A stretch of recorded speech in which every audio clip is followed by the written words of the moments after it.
আসসালামু আলাইকুম। আশা করি আপনারা ভালো আছেন। আল্লাহর অশেষ রহমতে আপনাদের দোয়ায় আমিও অনেক ভালো আছি। এই স্কুলের দিকে যাচ্ছি। তো আজকে স্কুলে গিয়েই নাম প্রেজেন্ট হয়ে আর কি খেলা শুরু হয়ে যাবে। তো এই মাঠে আর কি আজকে বাচ্চারা হয়তো নিয়ে আসতে পারে, আবার নাও পারে, যেহেতু আজকে শুরু হচ্ছে। তো স্কুল গ্রাউন্ডে হয়তো খেলাবো, দেন তারপরে আস্তে আস্তে এখানে নিয়ে আসবো। তো আজকে সারাদিনের ভিডিওটা দেখতে থাকুন।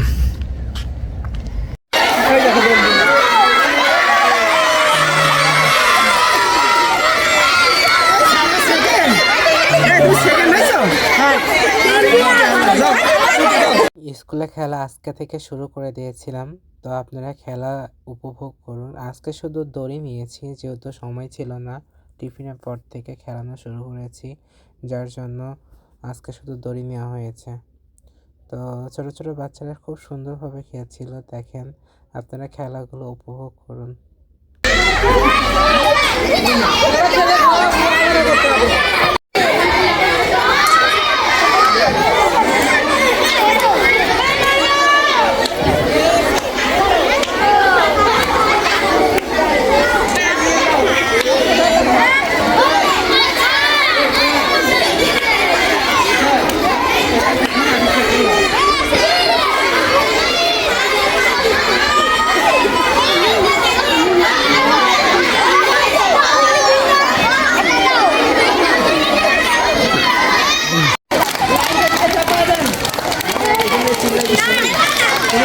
আমি একটু বসে পিছিয়ে দেবো, দেখতে তো সবাই পারবো। হাততালি দাও, হাততালি দাও।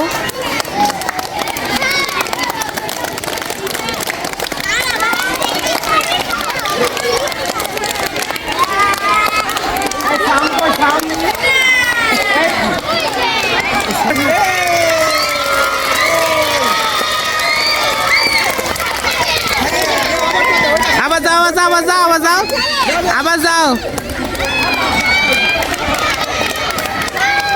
হাততালি দাও, হাততালি দাও।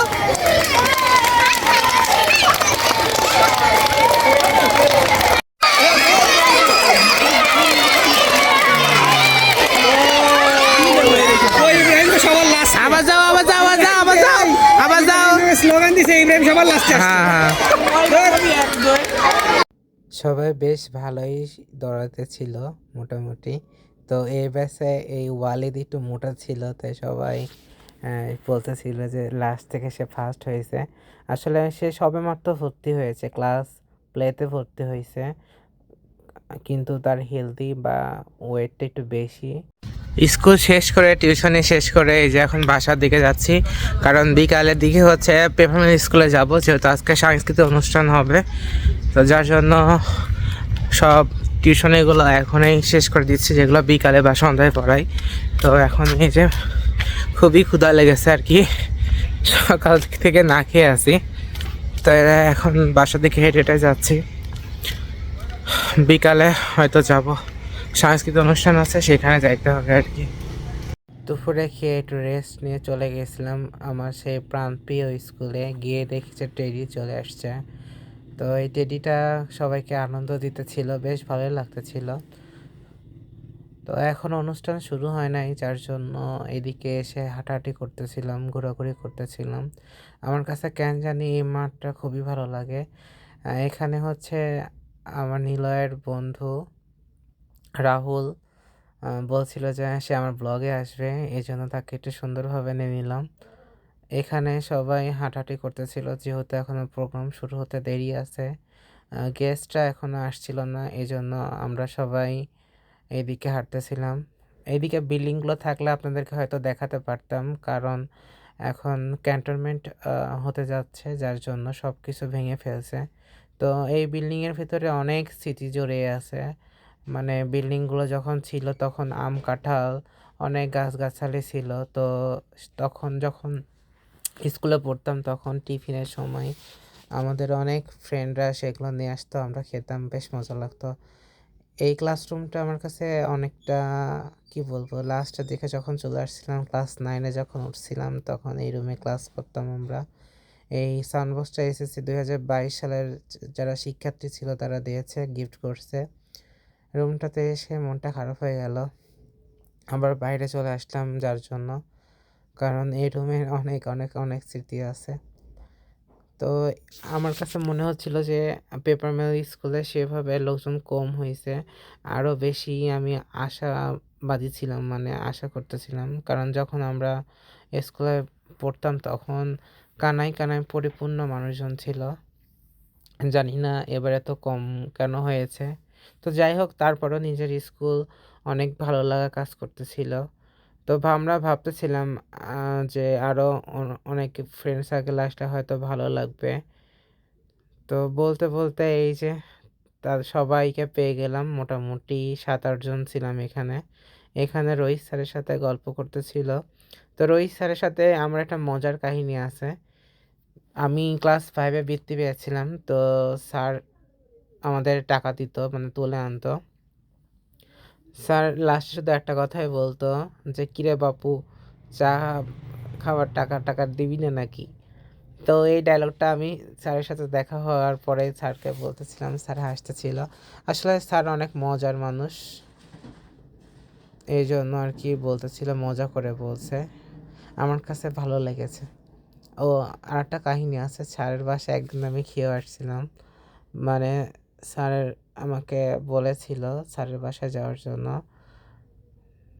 দেন আমি বুঝি নাই যে কেন স্যার যেতে বলতেছে। তো আপুর সাথে কথা বলে, স্যারের ছেলে ছিল, তাকে একটা ম্যাথ বোঝানোর পরে বলছিল যে আজকে তার বাসায় খেয়ে যাওয়ার জন্য। তো স্যারের বউ অসাধারণ রান্না করে। আমি জানি না সে আমার ভিডিও দেখে কিনা, তারপরে বলছে অনেক অনেক সুন্দর রান্না করে আন্টি। তো এখানে গজলটা শুনতে থাকুন, গজলটা অনেক সুন্দর হয়েছে।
সম্পূর্ণ নাচা ভিডিও দেখাতে পারছে না, কারণ কপিরাইট খেয়ে যাব, যার জন্য কিছুটা ক্লিপস হয়তো আপনাদেরকে দেখাচ্ছি, কিন্তু মোটামুটি নাচ ভালোই করেছে।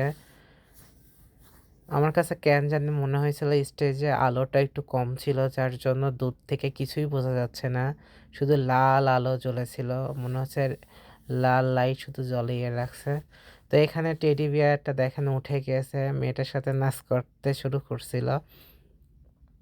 তো এখানকার ভলান্টিয়াররা নামাই দিচ্ছে, কারণ বিশৃঙ্খলা সৃষ্টি হওয়ার সম্ভাবনা হতে পারে, এই জন্য নাচে যাতে ব্যাঘাত না ঘটে এই জন্য তাকে নামিয়ে দেওয়া হলো। তো যাই হোক, টেডি বিয়ারটা সবাইকে অনেক বেশি বেশি বিনোদন দিয়েছে, বেশ ভালোই লাগতেছিল। আমার সাথে মিট করছে, বাট তখন কেউ ছিল না, এই জন্য ভিডিও করতে পারি নাই। এই মেয়েটার নাচের ভঙ্গিমাগুলো খুব সুন্দর, নাচের স্টেপগুলো অনেক সুন্দরভাবে করতেছিল। পেছনে যারা মিউজিশিয়ান আছে তারা ওয়েট করতেছিল, যখন গান হতেছিল তারা বাজাইতেছিল। দেন নাচের সময় বিরতি, এজন্য তারা দাঁড়িয়ে আছে।